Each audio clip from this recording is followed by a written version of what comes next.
Gypsy. Yeah. I was wondering what to do to start this video off, although I don't really have a plan for anything. So I thought I would open the Bible to a passage and see what it said.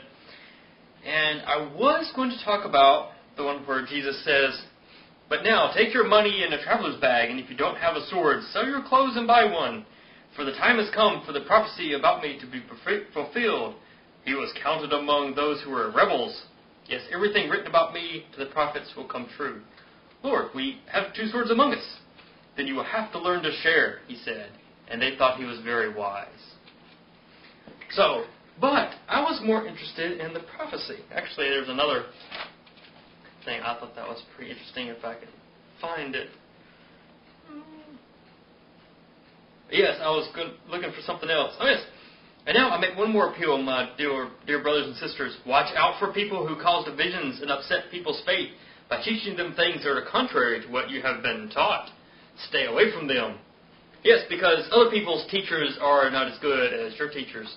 Because your teachers, being your teachers, know more than other people's teachers being not your teachers. And I will talk about arrogance, later on. But anyway, Isaiah 53:12. I thought, what kind of prophecy could that be? I remember reading the Bible. I turned right to Isaiah before. But anyway, here we go. Isaiah chapter 53. So reading the whole thing, coming down. "But it was the Lord's good plan." Oh, they're talking about Jesus. "He was oppressed and treated harshly, yet he never said a word. He was led as a lamb to the slaughter, and as a sheep is silent before the shearers, he did not open his mouth." Although we do know Jesus said some stuff, right? "From a prison and trial they led him away to death." Anyway, blah, blah, blah. "He was buried like a criminal, and he was put in a rich man's grave. But it was the Lord's good plan to crush him and fill him with grief.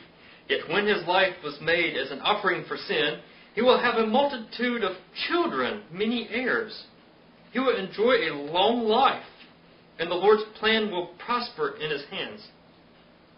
He died at 33, and he didn't have any heirs. Unless the Da Vinci Code is right. Hopefully that's not. But I thought that was pretty interesting. Of course, it doesn't say anything about being God, all that stuff. I just added later. But anyway, I still don't know how to start this video. I think I'm going to start by saying I have blocked Chris Pallas. I don't want to talk to him ever again. Even if he does become an atheist again, which I think Virtual Holocaust is going to be right. He's not going to make a good atheist anyway. I told him that I wasn't going to watch any more of his videos, but, I unsubscribed to him, and lo and behold, on my subscriptions page, Chris Pallas' video popped up again. Oh, and by the way, this was a few days after I had blocked him, and on that day it snowed. I had a wonderful time. There was a great sword fight that day. I was dressed up as Vikings, had the horns. I lost my soul in the sword fight. My feet got wet because it was snowing.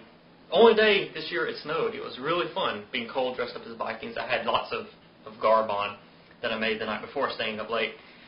After I blocked Chris Pallas too. Anyway, but the God or whoever decided to give me a good day afterwards. So I guess that was a good idea to ignore Chris Pallas and to resolve to just make fun of him. Even though he's a great guy, I'm sure, just a bit arrogant, conceited, haughty, inflated self-importance, that kind of thing. But anyway. So I had a great fun. There was a big feast, and even though I had to serve the food, I was like, Jesus, I guess I had to wait on everybody else, be a servant. But, yeah, I had a great time even doing that. I think it was more fun than just having the feast by myself, because now I will enjoy having future feasts, which hopefully I won't have to do that again. It was, of course, now I know what to do. Serve the king first. He wasn't giving his tea before everybody else. Hey, I didn't know. None of us, servants knew either. It's quite a bit of us. Of course, there's a humongous feast. Think of beginning of Beowulf. Before Grendel eats everybody. But anyway, why did I block Chris Pallas? Well, anyway, I watched his video, and I thought, well, maybe this is a sign from God, even though I had such a great day. And sure enough, it was a sign from God that I had not made the wrong choice. Yes, Chris Pallas became a Christian from being an atheist because gears clicked in his mind when he was reading about parables from Jesus. or at least Jesus' explanation of parables. That's why he became a Christian. Became a Christian because, his explanation of parables was just so good about why you couldn't understand the Bible if it wasn't for parables. Of course, the reason I call it arrogance, because apparently he doesn't give the same consideration to other religions. For instance, I think the best explanation of parables was from Buddhism. There's a house that's on fire, and this father's running out into the yard, but he realizes his children are still inside. And if he calls out to his children, there's a fire, you're going to get burned. The children won't pay him any heed, because they don't know the danger. So he calls out to his children. He says, "Children, I have a good present for you if you will come outside." So, of course, the children come outside, and the present is their safety. So that's really an explanation of why parables is given, because we're the children, and we wouldn't understand it if the truth was told to us in such a direct manner. Using a parable to explain parables. But anyway, the gear is clicked in Chris Pallas's head, so therefore he's okay to be arrogant. I thought he would at least have a good reason to be so arrogant. But anyway, I have resolved, and now I am preemptively blocking theists of all sorts from YouTube. There is absolutely no conversation that can be had. And for instance, my 3 questions is such a mistake. I thought they would be great. Well, certainly people will realize not to be arrogant. Other people have just as valid as opinions as they do. And if you base it on emotion, then people that have opposing views also have just as strong of emotions, if not more. Then, their position might be right if yours is based on emotion too, which of course it is. But no, people will not accept it, and they will, and if they do, they will lie. I could be wrong, but Jesus can't be wrong. Or either they'll just be retarded. It's a loophole. It's a cycle. But anyway, I don't think I can take it anymore. Although Christians in real life, and theists in general, although I'm meeting a Jew this weekend, I've never met a Muslim in real life, but I think, and some Christian friends that I've talked to, most of them being younger, so they haven't been to so many youth camps, like the YWAM. Now, I'll put a link up there. Gosh, no wonder, Chris Pallas cannot have a reasonable conversation. But Christians in real life, for some reason, not the ones on YouTube, I defy you to find me anybody that will answer yes to the first of my 3 questions honestly. But in real life, there are. I have had some good conversations, and my approach might not have been too unique. But I've been thinking about writing a book on it, or audio book on it. I guess a video book, and I could just say it. But anyway, I've been working on it, and I think the symbol, tentatively, the symbol is going to be a circle. And it's going to look like the atheist circle. But actually, it's going to be Chris Pallas's PVC hoop stuck in a tree. Might even have like a silhouette of a tree behind it.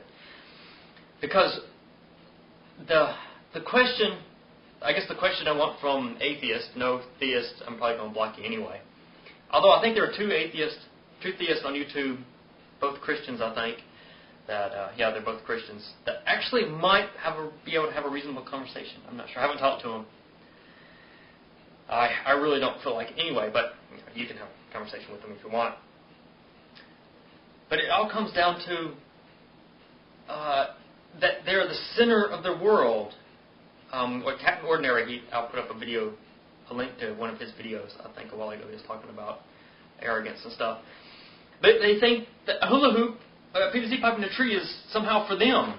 And that when wind blows it down after them praying for days, it is God answering their prayers. Yes, their God put a PVC pipe in a tree, and it's always the same. I've heard it so many times. A friend of a friend, although he's definitely had no sense of arrogance about him whatsoever. As a matter of fact, some things that he said, not knowing my unreligion, I think that he's very open-minded anyway, although he is a Christian. He was in a situation where he thought he should call his family, in a sense. And he had a fortune cookie that, in a sense, said the same thing. So he thought it was a sign from God. I don't think he was too serious about it, but he wasn't joking either. He did think that it was perhaps a sign from God. Yes, the creator of the universe is sending people fortune cookies. Of course, it could have just, been a situation and coincidence. But, anyway. I guess the question is that all right? Is it okay for people to say, when good things happen, is it God that is looking out for them? It would suck if I said, no, I can't be incorrect. Because when you're so sure you're right, you wind up acting so wrong. And as for Reverend Ted himself, the reason Christians, believers in Jesus, say that we can't be wrong is not because we are infallible, but we say it because God is infallible.